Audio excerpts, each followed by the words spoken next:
Hello everyone, this is DK Kushwaha. Welcome to U E learners with DK. Previous video में हमने स्वरों का वर्गीकरण पढ़ा था। सारी डिटेल मैंने आपको बताई थी। तो इस वीडियो देखने से पहले आप पहले वाला वीडियो देख लेना ताकि सब क्लियर हो जाए। ये क्लास संख्या 8 है, ये लेक्चर नंबर 8 है। ये स्वरों का उच्चारण स्थान आज पढ़ रहे हैं हम। तो स्वर ये हैं आ से लेकर के, और आ, बड़ा आ, छोटी ई, छोटा ऊ, छोटा बड़ा ऊ, ए, आए, ओ, आओ और ऋषि। ये स्वरों का हम उच्चारण स्थान आज देखेंगे।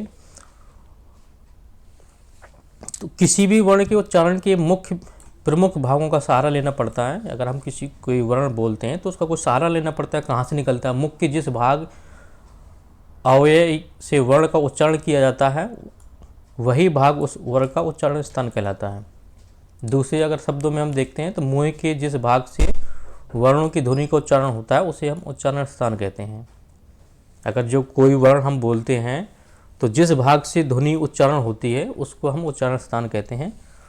मुख्यतः ये है, कंठ होता है, तालु है, ओष्ठ है, कंठ तलब है, कंठोष्ठ है और मूर्धा। तो नॉर्मली हम देखते हैं कि ये जो स्वर हैं वो कौन किस में आता है। तो कंठ में हमारा आ जाएगा छोटा आ और बड़ा आ।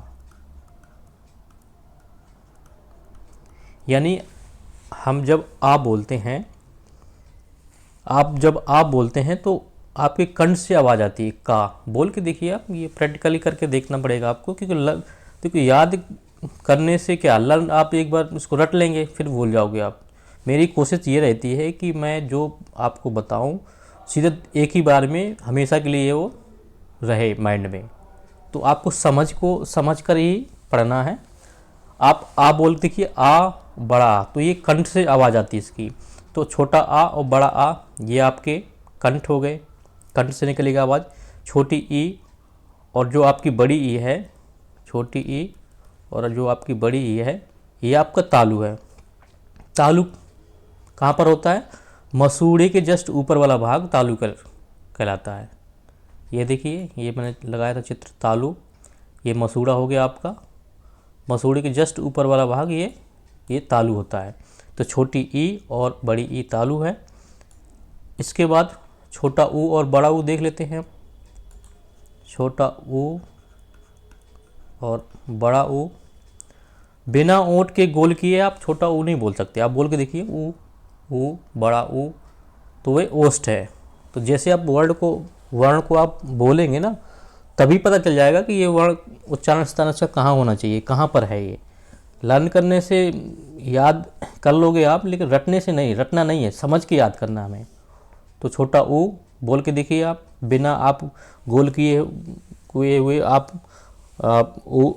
छोटा ऊ और बड़ा ऊ बोल नहीं सकते आप, तो ये ओष्ठ हो जाएगा। फिर इसके बाद आता है आपका ए और आए। तो इसको हम देख लेते हैं एक बार, ए और आए। ये आपका कंठ तलभ है। ज़्यादातर स्टूडेंट इसको रट लेते हैं, ए आए कंठ तलभ, लेकिन मैं आपको बताऊंगा इसको रटना नहीं है।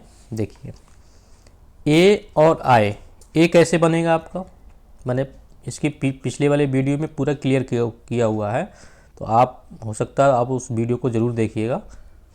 ए कैसे बनेगा आपका? तो ए बनता है आपका या तो छोटा आ या बड़ा आ मिलता है जब किससे, ई या बड़ी ई से। तो आ क्या है? अभी मैंने बताया आपका कंठ है, ये कंठ से निकलता है। और छोटी ई अभी बताया आपको मैंने, तालु से निकल दी गई है। तो हो गया ना कंठ तालव्य। ठीक ऐसे इसको हमेशा के लिए माइंड में रखना है। ए कैसे बनेगा? छोटा आ या बड़ा आ मिलेगा जब छोटी बड़ी से, तो आ है, आ का उच्चारण स्थान कंठ है, और ये इस ई छोटी तालु है, तो कंठ तालव्य। अब इसके बाद हमारा ए और आय हो गया।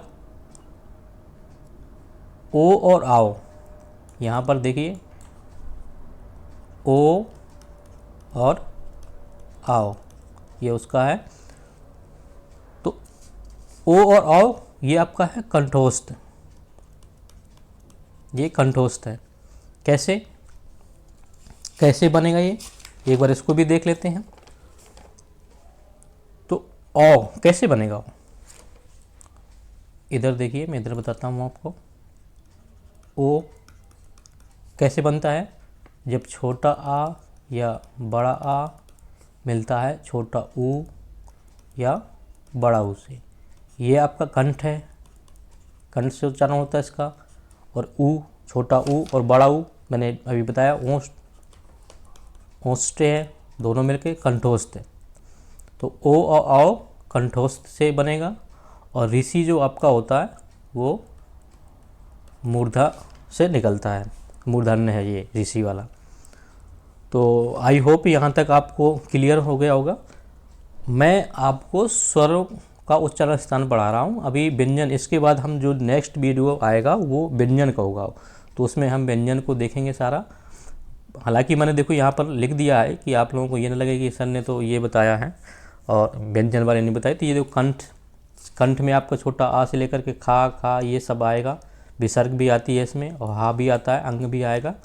और तालु में छोटी ई से चा, छा, जा, झा, इया, या और सा आता है, तालब होता है। मूर्धा में ऋषि टा है, ठा, डा, ढा, अड़ा, सा आता है। दंत में आपका ता था, दा, धा, ना, साला, या था। ओष्ठ में आपका ये आएगा। तो ये मैं नेक्स्ट वीडियो में हम इसको पढ़ेंगे सारा कि ये कैसे होता है। अब आज हमारा स्वरों का टॉपिक ही ख़त्म हो गया, ये क्लियर कर लिया हमने। कल से हमारा व्यंजन चलेगा। स्वर आज आपका बिल्कुल क्लियर कर दिया मैंने।